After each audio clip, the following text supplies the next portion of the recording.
Hi. So here I sit. I've been sitting here for about a half an hour. It's cold, but the sun is trying to shine its beautiful light on me. And I'm sitting in the quiet of the woods. There's no one here but me, no footsteps other than mine.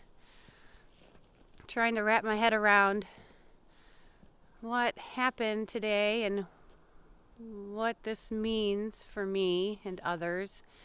I went this morning for sentencing of Jeffry Warren Knapp.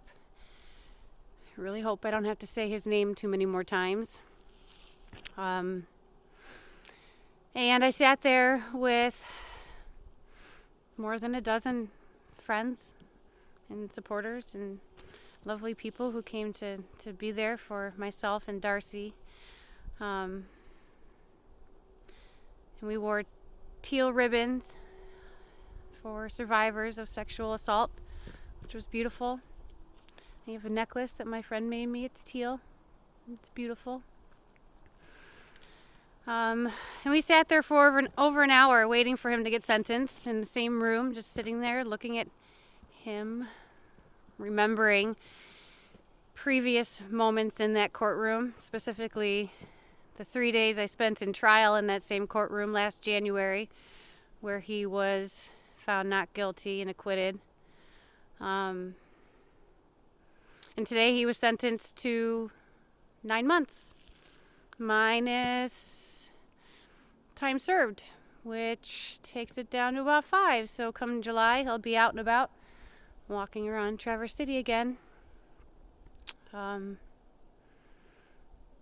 Which is hard for me to think about, because you kind of always wonder what corner you're going to turn and find him. And that's hard. And I thought today I would find more closure than I have found. But my heart was broken and I'm feeling a little numb, and it's not the cold northern Michigan air, but I'm feeling numb.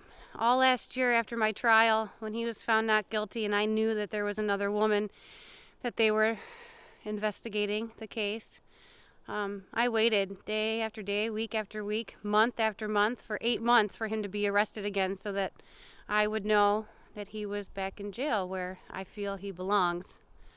And now with this sentencing and knowing that he's going to be out in 5 months and back in the community again, I have a sense that I'm going to have to figure out how to live without dreading the day that he gets released.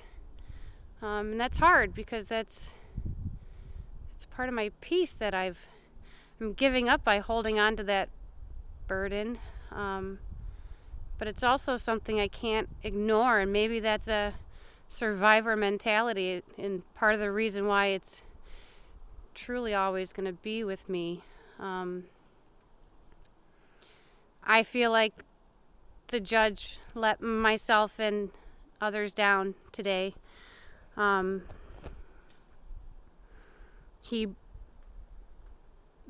predator brought up his being let go and fired from the Grand Traverse Resort in 2005. So that's on the record. The judge brought up that he was fired for sexual misconduct against a massage client from the homestead. So that's on the record. And it was brought up my trial, and that he sat and listened to my testimony and others, and even though he was found not guilty. So we have a record of him being a habitual or serial predator, and yet the court saw fitting to only sentence him with 9 months, knowing that in 5 months he'd be out on the streets again, with the hope that he was rehabilitated. I just don't find that people change that much. And maybe they do. And maybe I'll be proven wrong. He can't practice massage therapy anymore. So there's solace in that, but really 9 months, 5 months out, there are white collar criminals who get decades for using money fraudulently, and yet these sexual predators, these predators who cause harm and trauma to victims that lasts indefinitely, if not just forever, affecting and impacting every part of their lives, and yet they are minimally sentenced and they are given way too much leeway in their plea bargaining skills. This predator was being charged with criminal sexual conduct in the 3rd degree and perjury, which were both 2 felony charges, which could have carried a maximum each of 15 years, and he will be out in 5 months. I find an injustice in that. Hence my feeling numb. I will say that I am so very proud of myself, and I'm so proud of Darcy and the other women who have been a part of this unfortunate journey, and have had the unfortunate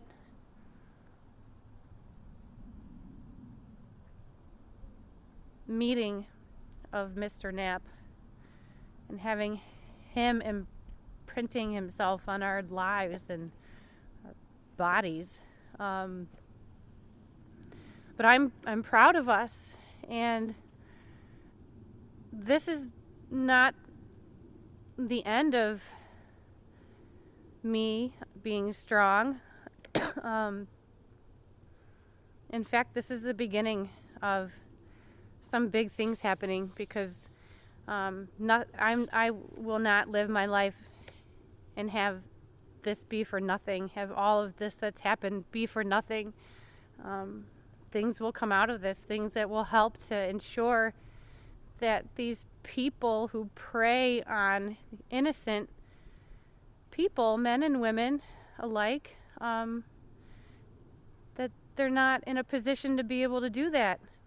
And if it does happen, men and women alike will be in a position of more power and knowledge and knowing what they can do and who will be there for them if they file a complaint or go to the police.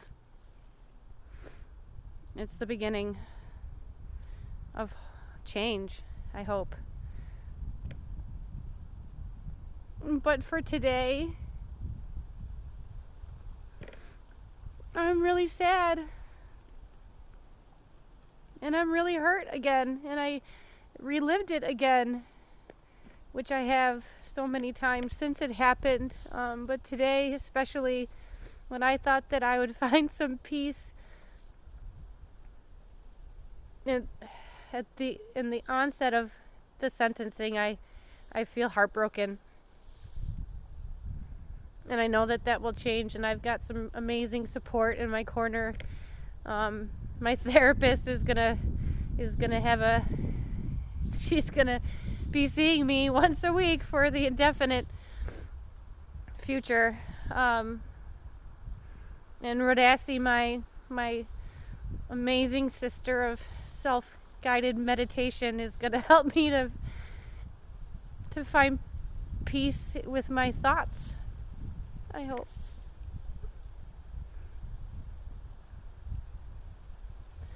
And together with a lot of support and love, and I'll keep moving on. I still believe in the power of this new year and this new decade and all the amazing things to come, and that's not going to change. But right now I'm sad, and I'm bordering on pretty angry, actually. But being out here in the woods has helped to calm that a little bit. So I'm just want to say thank you to everybody who came out today, and to everybody who's been sending me messages and text and Facebook messages and posts on my timeline and showing me that love is strong, and this sense of community is strong, and we'll all move forward together. So for now, I'm going to go back into my comfort zone and turn off my camera and be in the woods. But thank you. I feel everybody's spirit with me here. And I'm going to linger here for a little bit and continue to feel that as my hands shake because they're freezing. So thank you.